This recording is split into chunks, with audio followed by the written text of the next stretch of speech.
basic guidelines for eating well. And I've broken this up into, just to kind of simplify things, broken it up into foods to eat more of for good health, and then foods to either limit or avoid for optimal health. All right. And also I'm going to kind of make a PDF of all of these slides and Liz will email them out to everyone maybe tomorrow or so. So, don't worry if there's something that don't worry about taking notes or anything like that if something really interests you. All right. So first we'll start off with eating more. So eating more fruits and vegetables, whole grains, lean proteins and plant proteins, and healthy fats. So fruits and vegetables, that's our first wonderful category.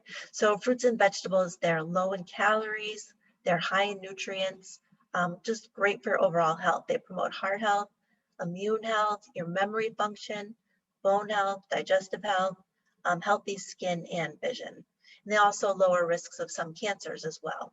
They're a great source of vitamins, minerals, phytonutrients, and fiber. And for those of you who don't know what phytonutrients are, those are mostly just plant nutrients that are protective, they have protective effects for plants. But there's also been hundreds that have been identified that have benefits for human health.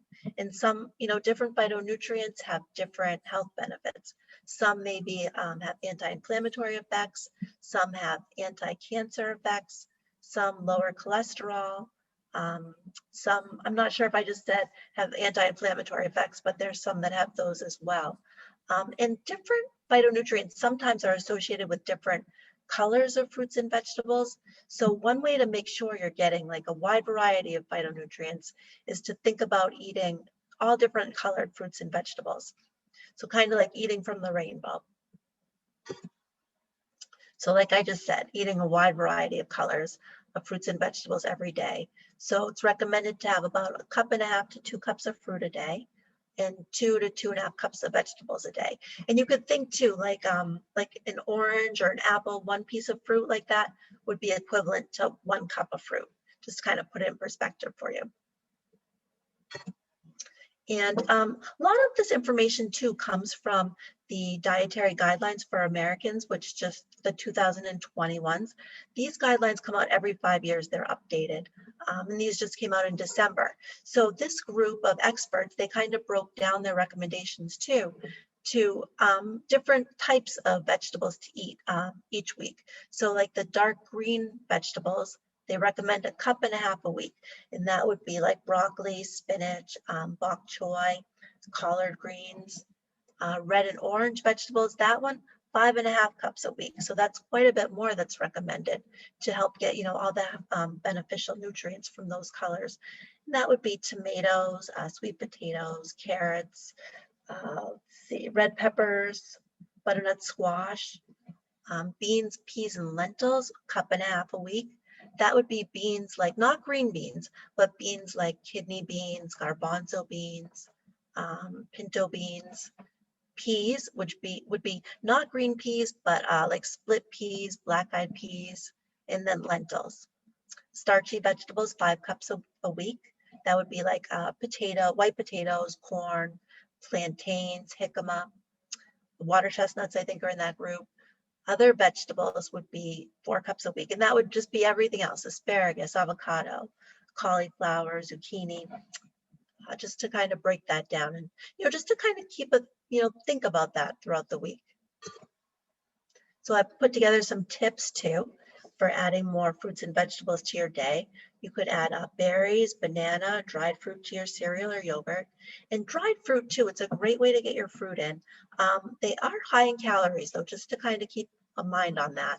And 1/2 cup of dried fruit, because all the water is taken out, would be equivalent to 1 cup of, regular fresh or frozen fruit. You could have fresh fruit or veggie sticks for a snack. You could even dip your veggie sticks in hummus if you wanted.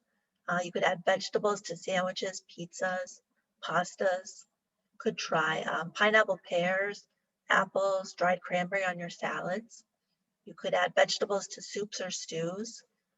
You could also, another thing I like to do is you could keep a bag of like no salt added frozen vegetables or no added sugar fruits in your freezer, and you can kind of quickly thaw those out or cook them and add them to meals. And that way too, it's nice because you can take what you want and then you can put the bag back in the freezer without, sometimes fresh fruits and vegetables, they end up going bad on people before they have a chance to eat them all.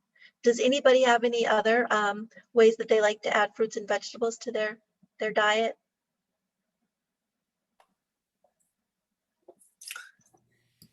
Well, Jen, I was going to ask you about turning beans into dips like hummus. I mean, because I like to do that. Does that count as the beans? 100%. Yep. Yeah, but like you could do black bean dip, white bean dip, hummus. Yeah, that's a great idea. All right, let's see. Our next food to eat more of is whole grains. So whole grains are a good source of vitamins, minerals. Again, whole grains have phytonutrients too. They are plants. They have antioxidants and fiber. Fiber keeps you full longer too. So if you're trying to watch the amount you eat, fiber may be, another good way to help stay full a little bit longer. Diets high in whole grains, they've been shown to reduce the risk of heart disease, stroke, some types of cancers, and obesity. And it's recommended to make half of the grains whole grain. I have a little picture here of just to kind of explain if you don't already know. So a whole grain has all three parts of the grain still not intact altogether, but still in the food. So you have the germ is where the protein and a lot of the nutrients are. The endosperm is just the kind of starchy part of the grain. And the bran is where the fiber and the antioxidants are. And many years ago, the food industry started, maybe it wasn't the food industry, but people started milling grain to make refined grain. And they did that to help keep things shelf stable longer because they didn't have refrigeration. And in that process, the bran was removed and the germ. And that's kind of where you see now refined grains like white bread, white flour, white pastas. And a lot of times too, all the vitamins and minerals that were taken out during the milling process, the refined grain, the white flour is enriched with more synthetic kind of vitamins and minerals. So so if something's a whole grain, you want to make sure that a whole grain is the first ingredient. So these are all whole grains: brown rice, buckwheat, bulgur, millet, oatmeal, quinoa, rolled oats, wheat berries, whole grain barley, whole grain corn, whole oats, whole rye, whole wheat, and wild rice. So kind of look for these names to be the first ingredient on the food that you're eating. So, okay, so I have a little quiz for everyone. So I want you to take a look at this. You can look at the box, look at the label with the ingredients, and then just let me know if you think that this is a whole grain snack. I'll just give you a couple seconds to look at it, and then we'll have a poll question. All right, so I guess we're ready for poll question 1, Liz.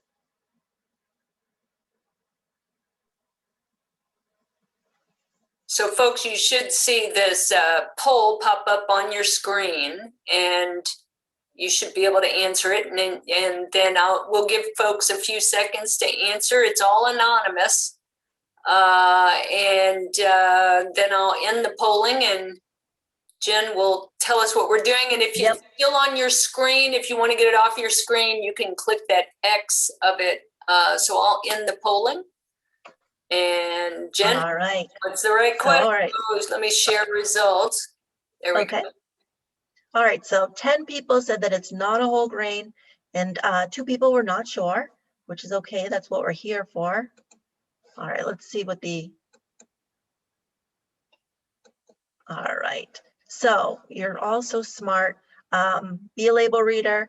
This is not a whole grain food. So as most of you saw, the first ingredient is enriched flour. So that is not a whole grain ingredient.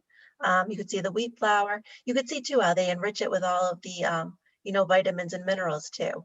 And then whole wheat flour is way down here on the list. So that's great that most of you knew that that is not a whole grain, even though they're tricky. They kind of write that on the box there, try to trick us. All right, so how about this? Triscuits, this is a whole grain snack. So you go over to your ingredients. First ingredient, organic whole grain wheat. So that would be a better choice. That would be a whole grain snack, whole grain cracker. And I like these too. Look at this, only 3 ingredients in the whole food there. So that's wonderful. All right, so some tips to increase your whole grain intake. You could try oatmeal or buckwheat pancakes for breakfast. You could have a sandwich with a whole wheat bread or a whole wheat wrap. Could try quinoa or brown rice for a side dish. Could try tabbouleh, which is made with bulgur wheat. You could make homemade popcorn for a snack. I have a nice picture of tabbouleh up here too. Does anybody else have any whole grains that they like to eat?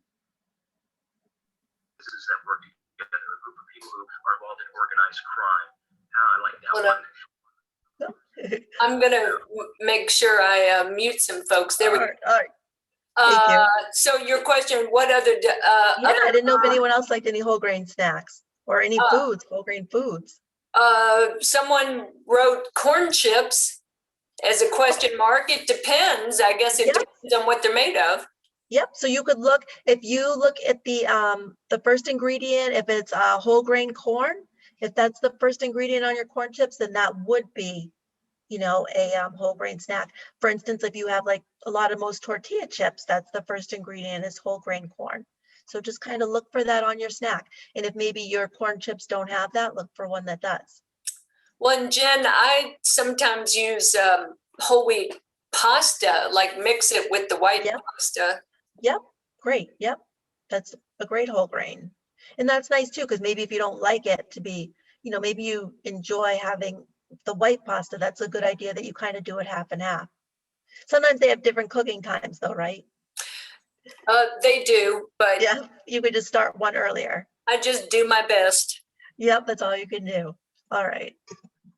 All right, so our next thing to eat more of are lean and plant proteins. So protein is necessary for every function of your body. Healthy muscles, skin, immune function. Some lean proteins would be poultry, fish, seafood, eggs, and low-fat dairy. And then some wonderful plant proteins, legumes like lentils and those beans like kidney beans that we talked about, nuts and seeds. And the goal is to try to decrease the amount of animal proteins, especially red meat and processed meats, and then increase the plant proteins for your optimal health.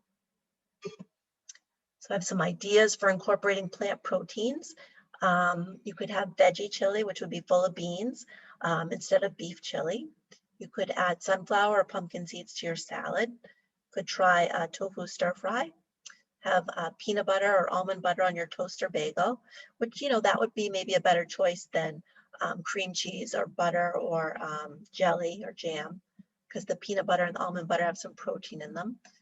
You can have an ounce of unsalted nuts for a snack, or try hummus wrap or any other kind of bean dip that you make with a cup of split pea or lentil soup. Those are just some ideas. Does anybody have any other thoughts on incorporating plant protein? Everyone's so shy.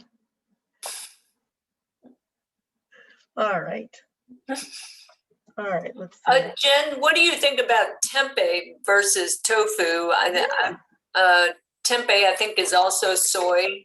Yeah, either one. They're both good plant proteins. Sometimes the tempeh has a lot of sodium sometimes, I've noticed. Oh, I didn't know that. That's what I've noticed sometimes, but I think it's a good choice. I mean, it's still a nice plant protein. Do you like tempeh? I do. It's firmer. Sometimes people don't like the consistency or the way that tofu is so mushy. Yep. And tempeh is really firm. That's what I like about it. I never looked at the salt though. So. Yep. And another thing you can do with the tofu, which I learned in one of my cookbooks, is you can take the whole block and freeze it for, I think, like 8 hours or even longer if you wrap it. And then you can almost thaw it out and squeeze the water out of it. And it makes it a lot firmer. And then cook it with, you know, in chili or whatever you're going to have. And it makes it very firm, a little more like a tempeh consistency. Can I ask a question? Yes. What is tempeh and what does it taste like? Oh, sorry. It's a soy product, like tofu is a soy product, but it's really It doesn't have a lot of flavor, although sometimes it's sold like having been marinated, so it has some flavor in it. But it's really, really firm. And so I like the texture better. Like you can make a hash out of it, you know, almost like it has a consistency almost of like a sausage if you were to crumble it, or Yeah. it's the best. It's almost flattened out too in a way. Yeah. I feel like I always see it in Mexican food. And avocado has some protein in it. What does? What do you- Avocado. Yeah, Avocado. I don't think too much. It's mostly fat in the avocado and fiber. But it's a healthy fat and fiber, so it's still very beneficial. Okay, I think we may be at our question. We're at our questions point. I don't know if anyone has any more questions for right now. Jenna, oh, sorry, somebody else? Yeah, I was wondering when you were listing all these nuts and grains earlier, I have not good for me at all. Oh, the audio cut out a little bit while you were speaking. So what's not good for you? The nuts and some of the fiber product, like the whole wheat, because it's full of gluten. Seeds, anything with seeds or nuts, not good. Causes inflammation. Some of the things cause inflammation as well, which is not good for the arthritis. Yeah, so Jen, some people, I guess you know more than I do, have sensitivities to nuts and to gluten. So yeah, I didn't really know about sensitivity to nuts. I do know some people do have, you know, people with celiac disease or gluten intolerance that, right, that's a whole nother, those people would have a difficulty with any wheat, barley, or rye products. So yeah, that's tough. I'm wondering about something like brown rice for somebody with celiac disease, or you can get also gluten-free oats. Oats don't naturally have gluten, but sometimes they're oats are good. processed Oats in are fine. facilities. Isn't quinoa an option as well? Yes, thank you, Laura. That's a good option as well. Yep. What is better, whole or a whole? I think probably rolled or steel cut oats. You know, there are different versions of oats. They're rolled and they're steel cut. Yep. You know, I think they're both good. They're just different, but I think they're both good, whatever one you like. Yeah, Jen, I had a question about, you know, when you were talking about the cups of vegetables. Yeah. Is that measured when they're raw? Yes, you know, there is, I believe so, yes. I did kind of come across some information where it's a little different, like I think it was like 3/4 of a cup. Like it depends on the fruit and vegetable too. But yeah, usually it is when they're raw. But some things, like there was like blueberries, where 3/4 of a cup of blueberries is equivalent to a cup of fruit. So there is some little difference, but Right. you know, I think if you're just kind of ballparking it. You're just giving us some guidelines. Yeah, You don't have to it would be hard to put every single fruit and vegetable, but if you're kind of ballparking it and getting close to that, I think that's really excellent. Okay, good. Oh, wait, let me just check the chat one more time. I have a few questions, if that's Sure. okay, Jen. Is Sure. it okay? I have like 3 questions. Is it okay if Okay. I just? Yeah. So my first question is, I read somewhere that men and women over 40 shouldn't contain too many soy products. Do you know any Yeah, I've information? read the same thing. Okay, yeah. So there's a lot of misinformation about soy products. Yeah, I don't think that's true. Like everything I've read, their soy is beneficial, especially when you get soy that's, you know, in tofu or more whole type of forms like that, as opposed to, you know, sometimes soy is used as, you know, like a filler for different packaged goods. But I think like soy milk, tofu, edamame beans, where the tofu comes from. Yeah, I think it's all good.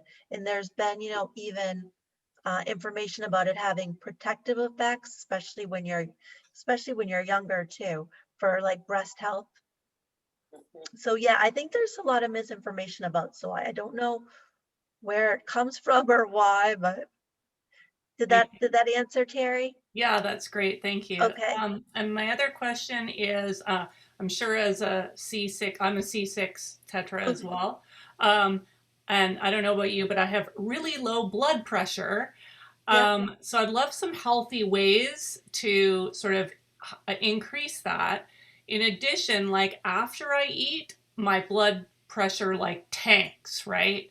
So are there things that I could look into eating instead, especially if I eat carbs? Right. I'm trying, I honestly I'm not sure about that. Because I know that our blood pressure, I think a lot of it, has to do with our injury, why it's low.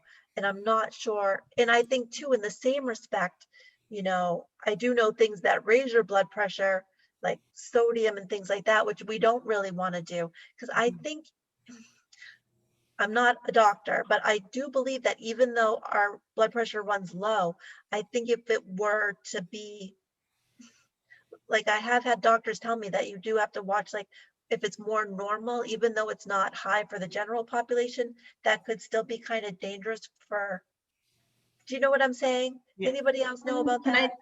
I'll jump in here for just a second. Oh, sure. What I would recommend, just from experience, is to actually have a BMP done. Just get your blood tested and see where your sodium levels are. I think a lot of us have a tendency to drink a lot because we want to prevent UTIs. And that can actually flush some of the sodium and potassium out. So if we're running low on sodium, that can make our blood pressure lower. I do have to take 1 gram of sodium a day, and that's prescribed by my doctor. And I have noticed a difference in my blood pressure, a positive difference. So that's just something, once again, to talk with your doctor about, but to be aware of. And last question. Sure. Some examples for non-dairy options. Oh yeah, great. Yeah, perfect. So you could do like you could do soy milk. I like that. It has still a good amount of protein in it. You could, because that's kind of what you're thinking about, right? You could do almond or oat milk. Those are good options too. They just don't have as much protein in them. So, so depending, if you're a vegetarian and you need, if you're having a hard time getting your protein in, soy milk may be a better non-dairy option than almond or oat milk. Is that what you're looking for?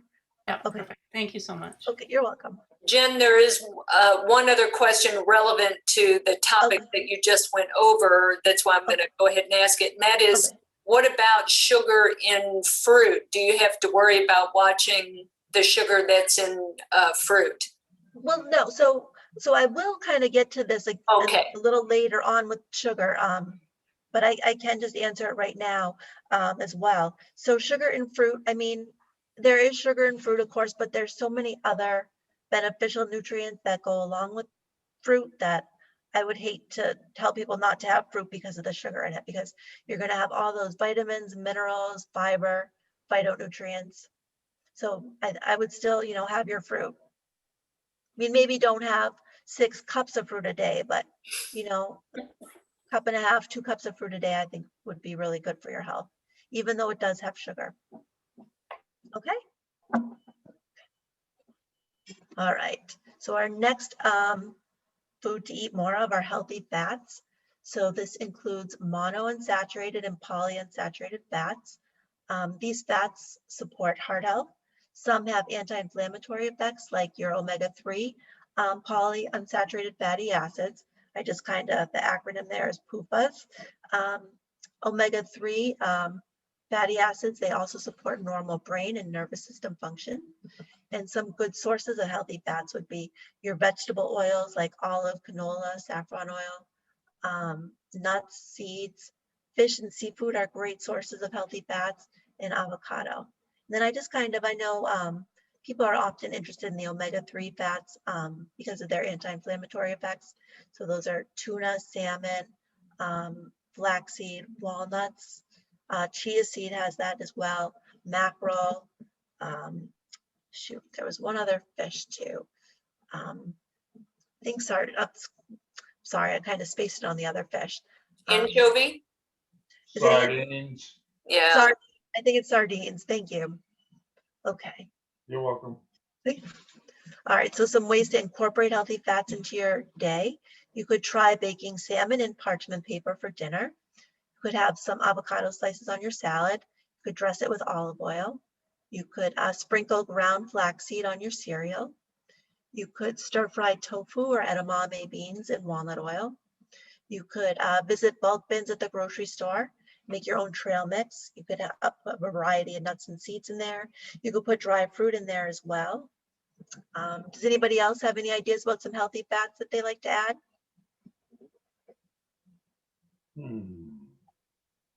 No? I have a question about healthy fats. Should that wait?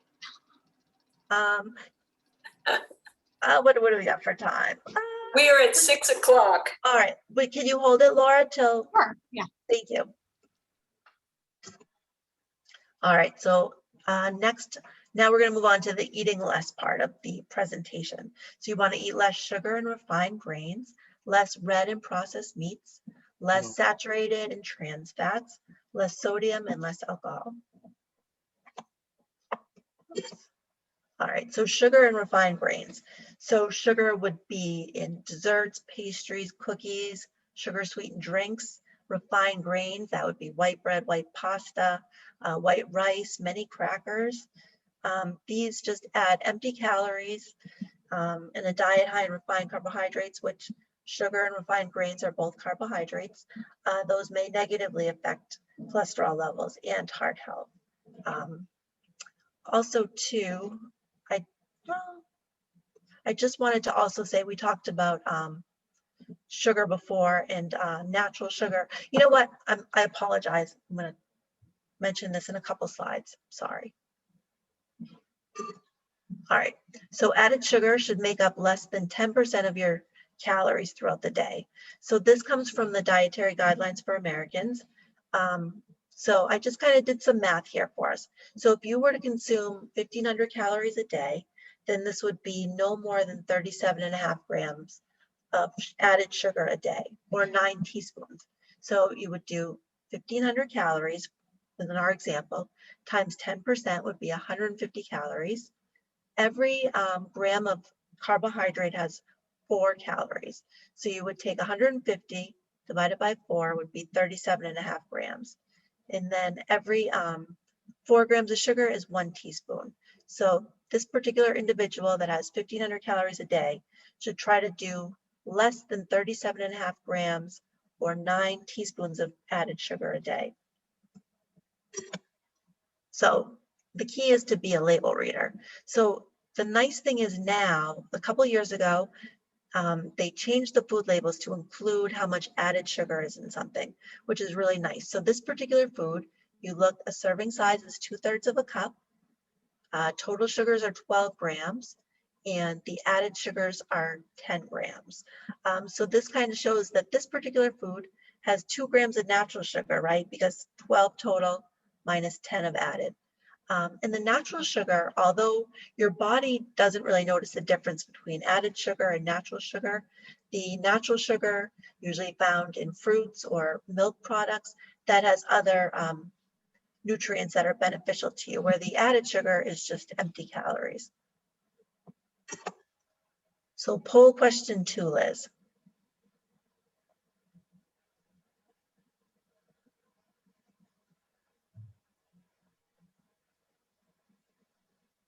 All right, so which 12-ounce beverage contains the most added sugar? So we have a cafe mocha, a regular soda, sweetened tea, a fruit drink like fruit punch, or a lemonade.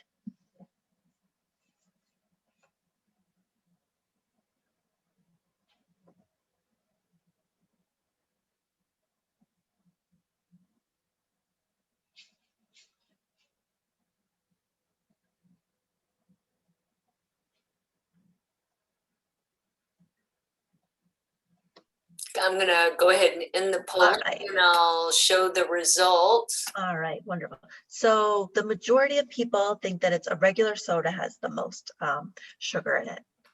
Let's see, and then 2 people had lemonade, and then we had 1 person for everything else. All right, so we have, let's see who the big winner is.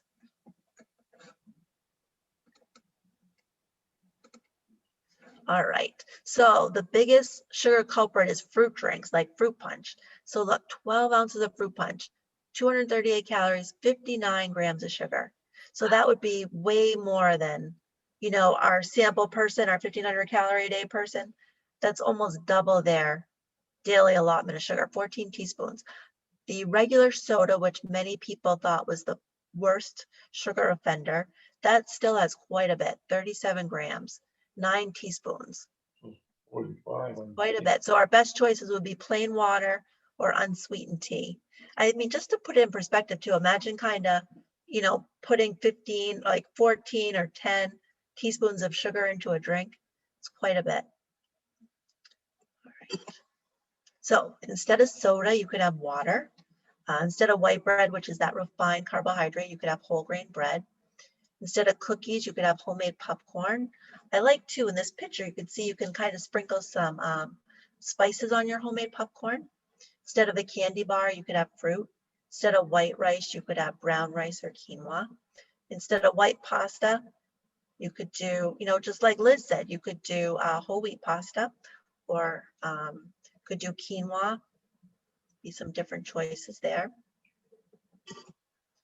All right, our next thing to eat less of, red and processed meats. So red meat, that would include beef, veal, lamb, and pork. Processed meats, those are meats that have been transformed through salting, curing, fermentation, smoking, or other processes to enhance flavor or improve preservation. That would be like sausage, cold cuts, bacon, hot dogs. And these foods are often high in saturated fat and linked to an increased risk of colon cancer. So I have, let's see, I have some statistics here too. So in the World Health Organization had a report where for every 1.7 ounces of processed meat an individual has a day, that increases their risk of colon cancer by up to 18%. There also seems to be a relationship between red meat and colon cancer, although the research isn't as strong, but it looks like for every 3.5 ounces a day of red meat, that increases one's risk of 17% colon cancer. So instead of steak, you could have shrimp or scallop kebabs. You could have, instead of pepperoni pizza, mushroom pizza or veggie pizza. Instead of hot dog, you could have black bean burger. Instead of eggs with bacon and sausage, you could opt for a veggie omelet with fruit. Instead of barbecue ribs, you could do barbecue chicken. Boneless and skinless would be the best. Instead of a ham sandwich, what could you have? Any thoughts? Tuna fish. Yep, great. Could you do chicken salad? Like Yep. if you made your own chicken breast and made chicken salad? Okay. Yep. All right, any questions? I know Laura had a question. Oh yeah, so with the healthy fats, Yep. you know I'm on Weight Watchers, and I love avocado and I love nuts, but there are always a lot of points. So do some healthy fats give you a harder time with weight loss? It should be the same, like, so fat, no matter what type of fat it is, like 1 gram of fat's gonna have 9 calories. So fat does have a lot of calories. So it is, you know, it is hard if you're trying to watch your caloric intake. You know, it does take up, like even Weight Watchers, or if you're counting your calories, fat is gonna take up more calories. So there's not really one fat that's better for weight loss than another fat, but the healthy fats are good, you know, for everything else in your Other body, reasons, yeah. for the other reasons, which are still important, you know. There's a question about peanut butter. Okay. Just Okay, about how does that, as Laura was asking her a question about the fats, it was, what about peanut butter. Yep, yeah, and that peanut butter can be a good healthy fat, especially if you got maybe the more natural peanut butter without a lot of added salt or sugar.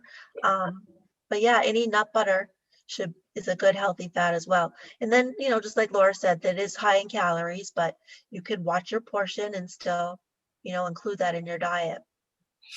It's at least satiating, you know. That's a good point. Yep, fat and protein keep you full longer as well, just like fiber. Okay. All right. Is that it? All right. All right. So our next food items to eat less of, saturated and trans fat. Oh, hey, Jen, a question popped through about these, you know, the new Impossible Burger, the meatless burger. Yep. What about it as far as, you know, nutritional value and protein? Yep, I have so that should have good plant protein.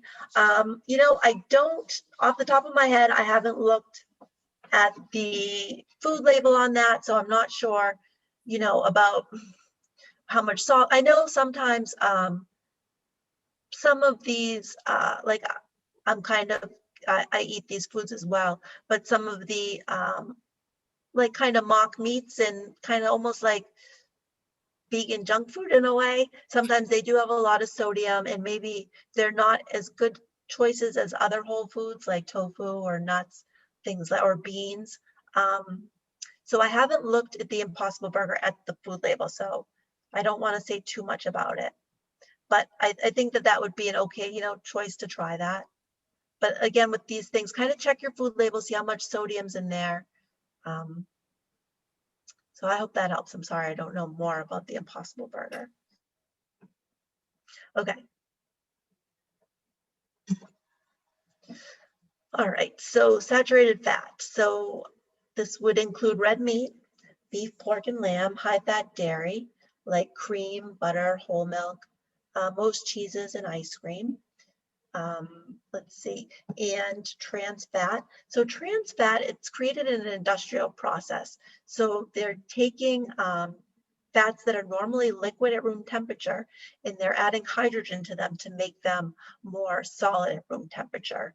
And these trans fats are often found in packaged cookies, cakes, crackers, stick margarine, and fried foods. So these fats, they increase your risk of heart disease and stroke by negatively affecting cholesterol levels. So your saturated fat, that may raise your LDL, which is your bad cholesterol. Trans fat will also raise that bad cholesterol, but it also lowers the good cholesterol, the HDL. So it's kind of like a double whammy, that trans fat. So you want to just avoid trans fat altogether. You really want to have no percentage of your calories come from trans fat. And you want to limit saturated fat to less than 10% of your calories throughout the day. So I just did another kind of sample calculation here for you. If you had a 1,500 calorie diet, that would be 16 grams a day or less of saturated fat is what's recommended. So again, you do the 10%, 150 calories, and every gram of fat has 9 calories. So you would divide that 150 by 9 for about 16.5 grams or less of saturated fat a day. And you want to beware of hidden trans fat. So for instance, the food industry, they have to, if anything has more than 1 gram of trans fat, they have to put it on the label. But if it's less, if one serving has, let's say 0.8 grams, they are able to put 0 grams because it's less than 1 gram per serving. So for instance, these saltine crackers, 1 serving is 5 grams.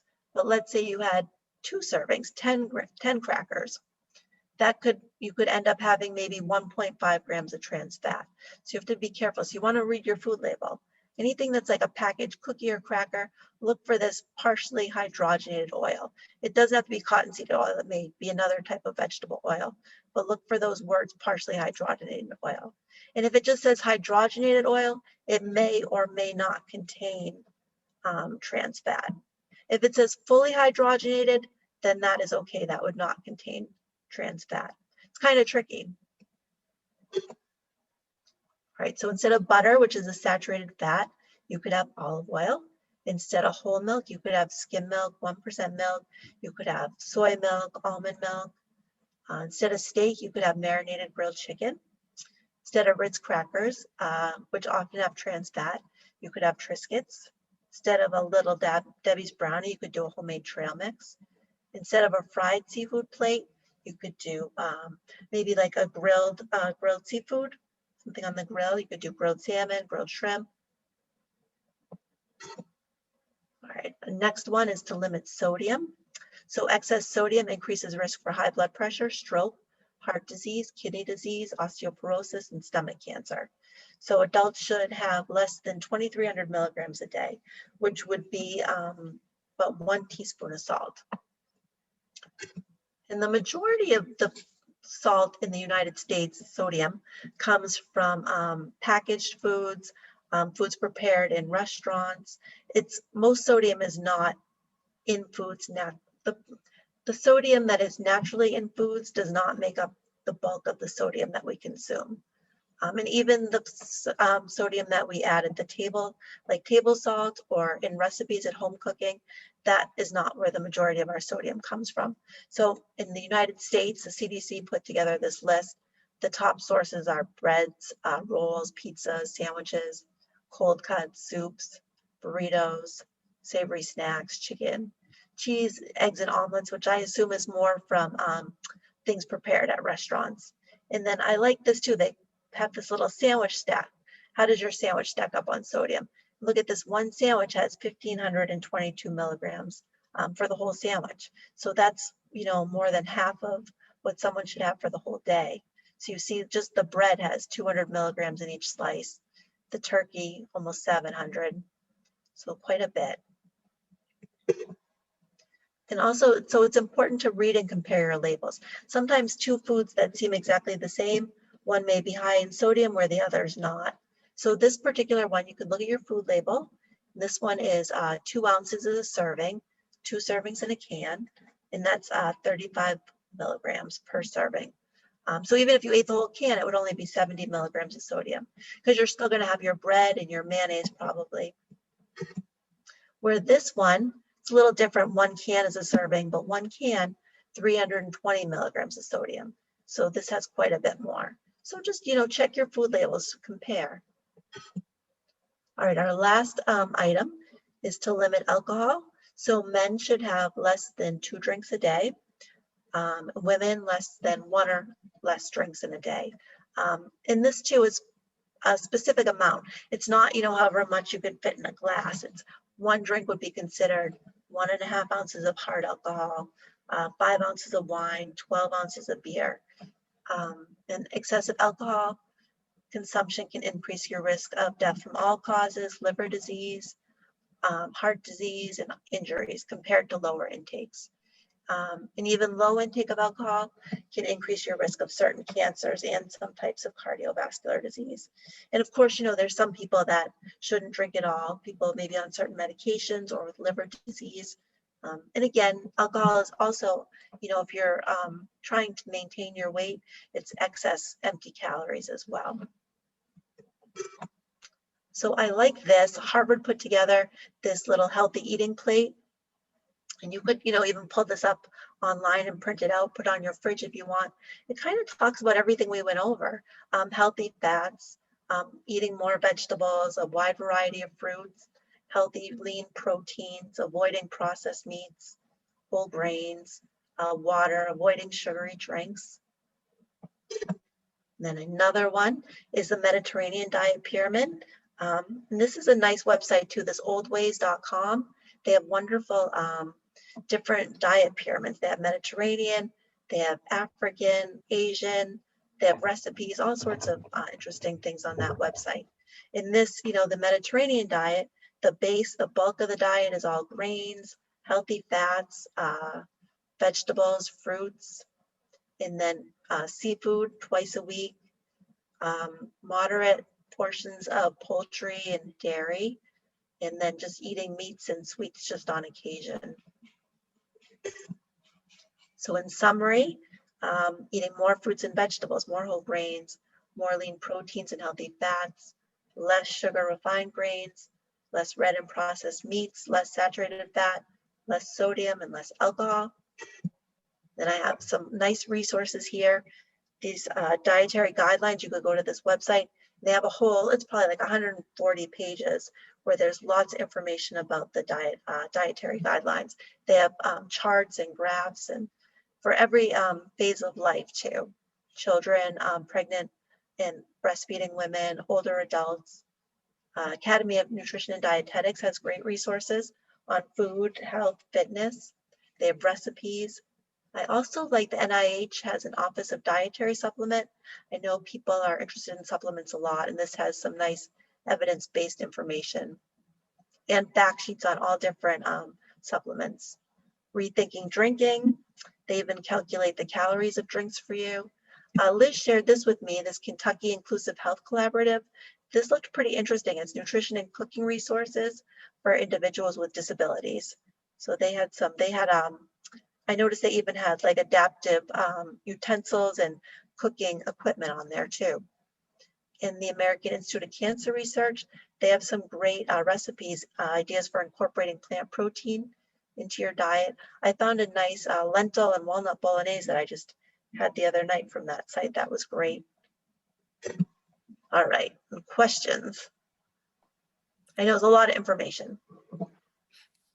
Yeah, also, Jen, I put the oldways.com. I messed it up a couple of times, but I put a clickable link in the chat so people can click that and it goes to it. Oh, thanks, Liz. And also that Kentucky, that UK link that you gave, that of course, we're going to give these slides out so people. Yeah, I'll give them out. Yep, so people will have it all. They have simple to follow recipes too. They have a variety of recipes, which are really nice. In fact, they're including things that are appealing, like, that are like things we might be used to eating as comfort food, but that are healthier. Wonderful. That's great. Yeah, it was an interesting site, I thought. I may type that one into the chat and that'll make it clickable while other people ask questions and I shut up about that.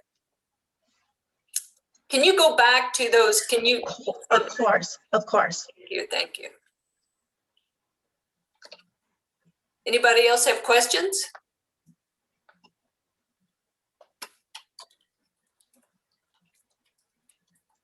No? Well, yes. Bobby just had one.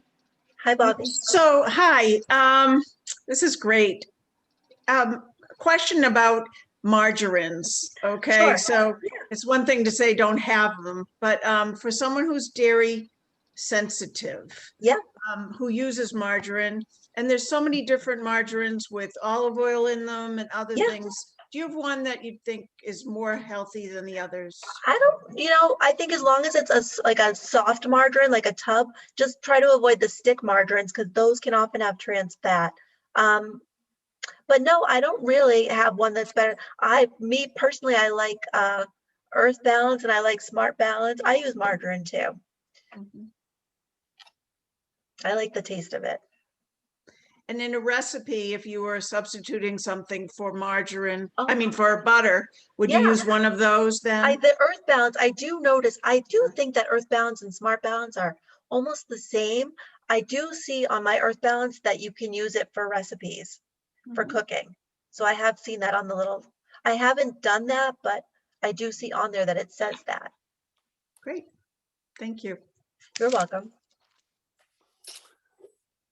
I just put the link into the chat so people could click it for the wellness for ky.org and nutrition. They have other pages on there that are relevant to health, but I think this is the right one.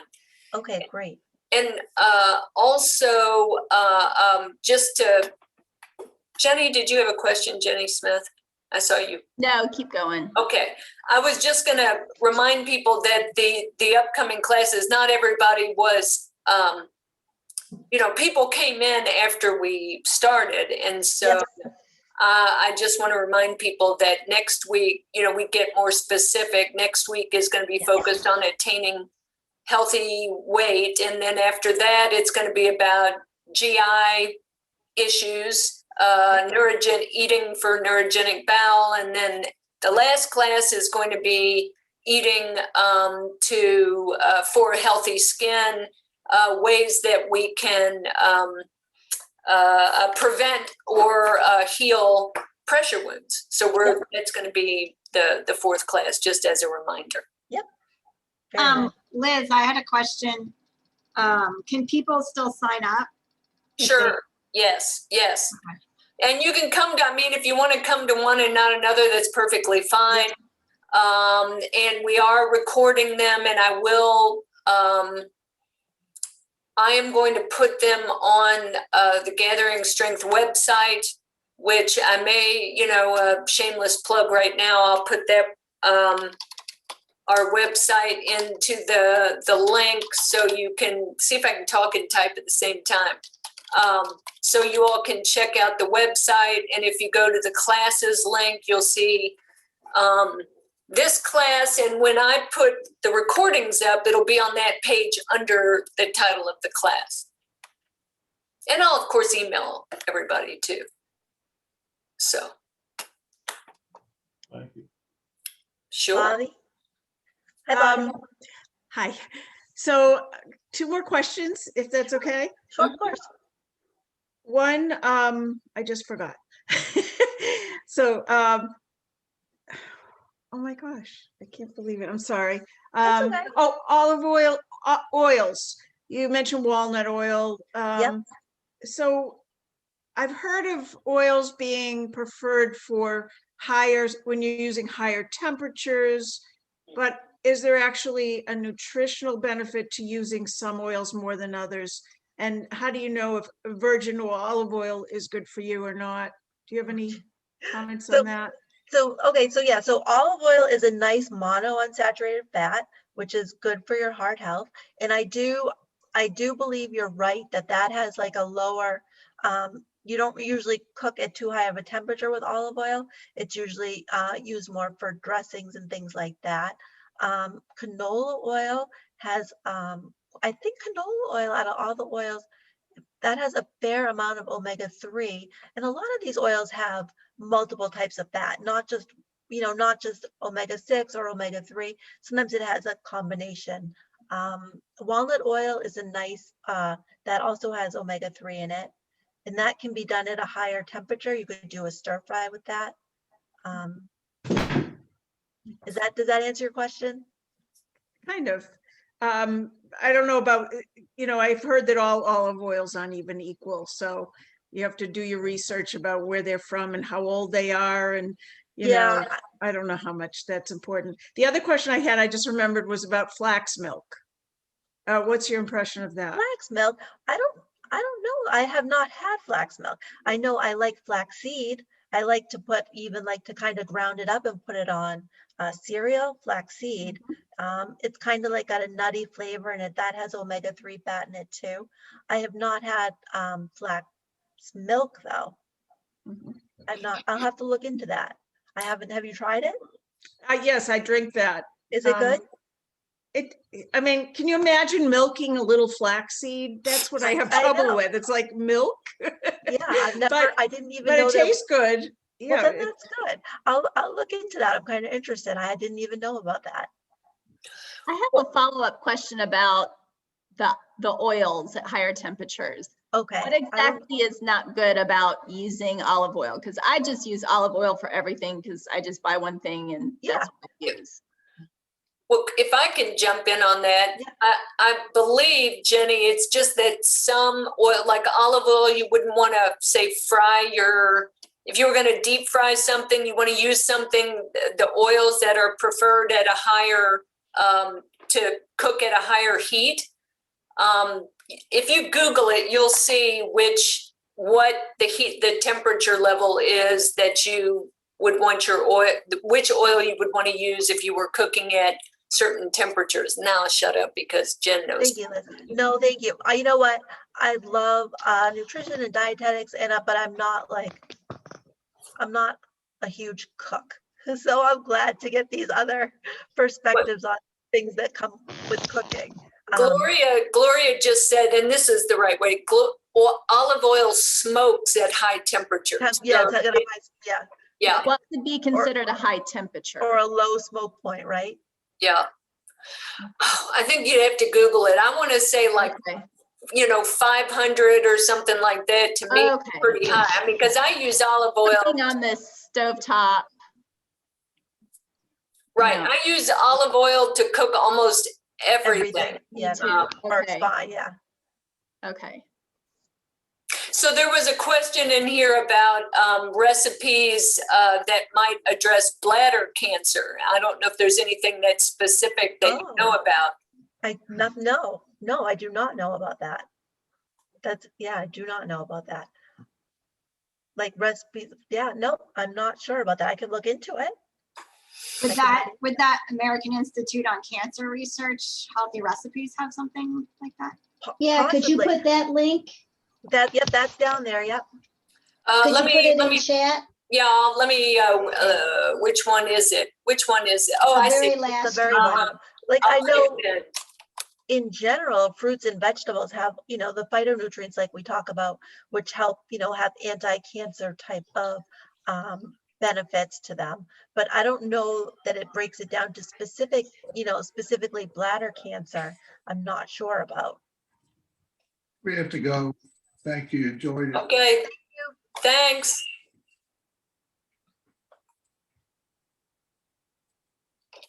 Whoops, I'm not sure I typed that in right. No, of course. Let me type it in again.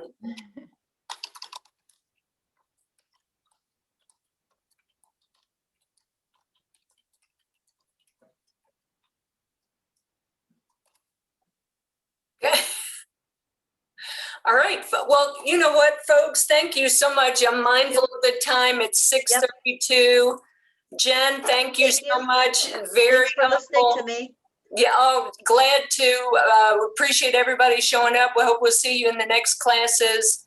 Email if you have any questions or feedback or stuff like that. Feel free to email me, and I'll contact Jen, and we'll respond as we can. And so, everybody, I'm starving. I'm gonna go eat. I hope you will too. Eat something healthy. I'm gonna Thank go. you. Thank you, Bye. Bye-bye. See Good ya. job, Jen.